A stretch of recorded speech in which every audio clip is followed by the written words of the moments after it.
আদালতের নির্দেশ মেনে উচ্চ প্রাথমিকে শিক্ষক নিয়োগ প্রক্রিয়া চালাচ্ছে স্কুল সার্ভিস কমিশন।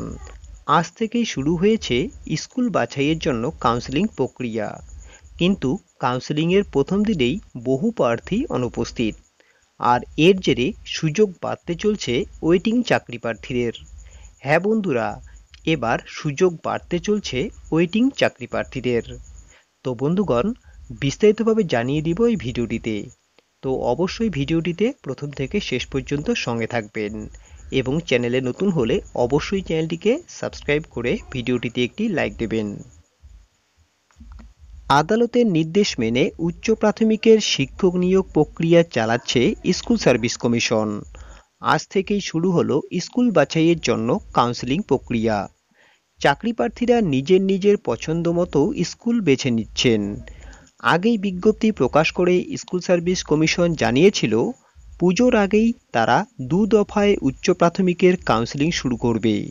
সেই হিসাবে পুজোর মুখে 3 এবং 4 তারিখ আপার প্রাইমারি চাকরি প্রার্থীদের কাউন্সেলিং পর্ব শুরু করা হলো। পুজোর পরে আরও 3 দফা কাউন্সেলিং হবে বলে জানিয়েছে এসএসসি। সব মিলিয়ে মেধা তালিকা ঘোষণার 1 মাসের মধ্যেই 5 দফা কাউন্সেলিং সম্পন্ন করতে চলেছে স্কুল সার্ভিস কমিশন। আজ উচ্চ প্রাথমিক শিক্ষক নিয়োগের কাউন্সেলিং প্রক্রিয়া চলেছে এসএসসি অফিসে। আজ মোট 144 জনের কাউন্সেলিং প্রক্রিয়া ছিল। আজ বৃহস্পতিবার অর্থাৎ 3 তারিখে 144 জন এবং আগামীকাল শুক্রবার অর্থাৎ 4 তারিখে 140 জন প্রার্থীকে কাউন্সেলিংয়ের জন্য প্রথম দফায় রাখা হয়েছে। জানা যাচ্ছে বড় সংখ্যক প্রার্থী আজ কাউন্সেলিংয়ে অনুপস্থিত ছিলেন।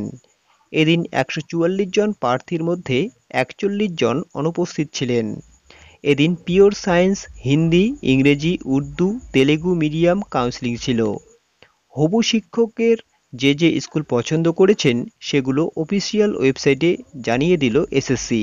তো বন্ধুগণ, দেখতেই পারলেন যে 144 জন প্রার্থীর মধ্যে কিন্তু অনুপস্থিত 41 জন চাকরি প্রার্থী। আর এর জন্য কিন্তু ওয়েটিং চাকরি প্রার্থীদের চাকরি পাওয়ার সম্ভাবনা বেড়ে যাচ্ছে। তো বন্ধুগণ, আজকের ভিডিওটি এই পর্যন্তই। ভিডিওটি ভালো লাগলে অবশ্যই একটি লাইক করবেন। তার সঙ্গে পরবর্তী ভিডিওগুলি সবার আগে পাওয়ার জন্য অবশ্যই চ্যানেলটিকে সাবস্ক্রাইব করবেন। তো আজকে এখানেই, ভালো থাকবেন, সুস্থ থাকবেন।